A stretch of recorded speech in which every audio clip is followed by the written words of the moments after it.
दोस्तों, आपने ओम शांति ओम का ये डायलॉग तो सुना ही होगा कि अगर किसी चीज को दिल से चाहो तो सारी कायनात उसे तुमसे मिलाने में लग जाती है। इसी को सिद्धांत के रूप में लॉ ऑफ अट्रैक्शन कहा जाता है। ये वो सिद्धांत है जो कहता है कि आपकी सोच हकीकत बनती है। Thoughts because things. For example, अगर आप सोचते हैं कि आपके पास बहुत पैसा है तो सचमुच आपके पास बहुत पैसा हो जाता है। यदि आप सोचते हैं कि मैं हमेशा गरीबी में ही जीता रह जाऊंगा तो ये भी सच है। क्यों? क्योंकि आप उसी चीज को बार बार रिपीट कर रहे हैं, उस चीज को आकर्षित कर रहे हैं।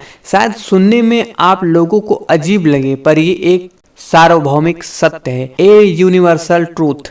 यानी हम अपनी सोच के दम पर जो चाहें वो बन सकते हैं और ये कोई नई खोज नहीं है। भगवान बुद्ध ने भी कहा है, हम जो कुछ भी हैं वो हमने आज तक क्या सोचा इस बात का परिणाम है। स्वामी विवेकानंद भी यही बात बोले हैं कि हम वो हैं जो हमें हमारी सोच ने बनाया है। इसलिए इस बात का ध्यान रखिए कि आप क्या सोचते हैं। शब्दों का खेल है। द लॉ ऑफ अट्रैक्शन या आकर्षण का सिद्धांत यह कहता है कि आप अपने जीवन में उस चीज को आकर्षित करते हैं जिसके बारे में आप सोचते हैं। आपकी प्रबल सोच हकीकत बनने का कोई न कोई रास्ता निकाल लेती है। इससे कोई फर्क नहीं पड़ता कि वो आपके लिए फायदे देगी या नुकसान। बस जो आप सोचते हैं और उस पर भरोसा करते हैं तो वैसा ही होगा। फॉर एग्जाम्पल, अगर आप सोचते हैं कि कहीं आज हमारे साथ कोई दुर्घटना न हो जाए, आपका लगातार यही सोचना उस दुर्घटना को आकर्षित कर रहा है। इसलिए कहा जाता है कि आपको हमेशा पॉजिटिव सोचना चाहिए, क्योंकि आपके विचार ही आपकी आने वाली वास्तविकता है। लेकिन लॉ ऑफ अट्रैक्शन कुछ ऐसे प्रश्नों को जन्म देता है जिसके उत्तर आसान नहीं है। पर मेरा मानना है कि प्रॉब्लम लॉ ऑफ अट्रैक्शन की वजह से नहीं है, बल्कि इससे है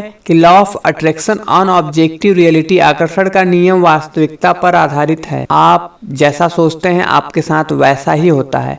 इसलिए हमेशा पॉजिटिव सोचें। वीडियो लाइक, शेयर और कमेंट जरूर करना और चैनल को सब्सक्राइब करके बेल आइकन जरूर ऑन कर देना।